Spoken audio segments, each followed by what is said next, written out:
ಈ ಗಂಡಸ್ರುಗಳು ಅವ್ರವ್ರದ್ದು ಊಸರೊಳ್ಳಿ ಬಣ್ಣ ಬೇಗ ತೋರಿಸ್ತಾರೆ. ಮದ್ವೆಕ್ಕಿಂತ ಮುಂಚೆ ಒಂದು ಬಣ್ಣ, ಮದ್ವೆ ಆದ್ಮೇಲೆ ಒಂದು ಬಣ್ಣ. ಮದ್ವೆಕ್ಕಿಂತ ಮುಂಚೆ ಲವ್ ಮಾಡಬೇಕಾದ್ರೆ ದಿಸಕ್ಕೆ 3-4 ಸತಿ ಫೋನ್ ಮಾಡ್ತಾರೆ. ಊಟ ಆಯ್ತೇನ್ರಿ, ತಿಂಡಿ ಆಯ್ತೇನ್ರಿ. ರಾತ್ರಿ ಆದರೆ ಸಾಕು 4 ಅವರ್ ಆದರೂ ಫೋನ್ ಇಡಲ್ಲ ಪುಣ್ಯಾತ್ರು ಹುಡುಗರು. ಏನೋ ಹುಡುಗಿ ಸಿಕ್ಬಿಟ್ಟವಳೆ, ಸರ್ರೆ ಮಾತಾಡ್ಬಿಡೋಣ ಅಂತ. ಅದೇ ಮದುವೆ ಆದಮೇಲೆ ಅಯ್ಯೋ, ಮದುವೆ ಆದಮೇಲೆ ಅವ್ರು ಒರೆಸ್ತೆ ತೋರಿಸ್ತಾರೆ. ಬಾ ಅಂತಿಂತ ವರ್ಷ ಅಲ್ಲ. ಏನೇ ತಿಂಡಿ ಆಯ್ತಾ? ನಾವು ಹ್ಞೂನ್ರಿ ಆಯ್ತ್ರಿ. ಆಮೇಲೆ ಮಧ್ಯಾಹ್ನ ಏನೇ ಮನೆಗೆ ಬರ್ತಾ ಇದೀನಿ ಊಟಕ್ಕೆ, ಬೇಗ ಅಡುಗೆ ಮಾಡಿ ಮುಗಿಸು.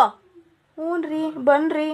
ರಾತ್ರಿ ಒಂಥರ ಸ್ಪೆಷಲ್ಲು, ಡಬ್ಬಲ್ ಊಟ ಸಿಗುತ್ತಲ್ಲ, ಅದಕ್ಕೆ ಚಿನ್ನ ಮನೆಗೆ ಬರ್ತಾ ಇದ್ದೀನಿ, ಸ್ವಲ್ಪ ಬೇಗ ಬರ್ತಾ ಇದ್ದೀನಿ, ಅಡುಗೆ ಮಾಡು, ಊಟ ಮಾಡೋಣ ಅಂತ. ನಾವು ನನ್ನ ಗಂಡ ಎಷ್ಟು ಚೆನ್ನಾಗಿ ಮಾತಾಡ್ದೇವೆ.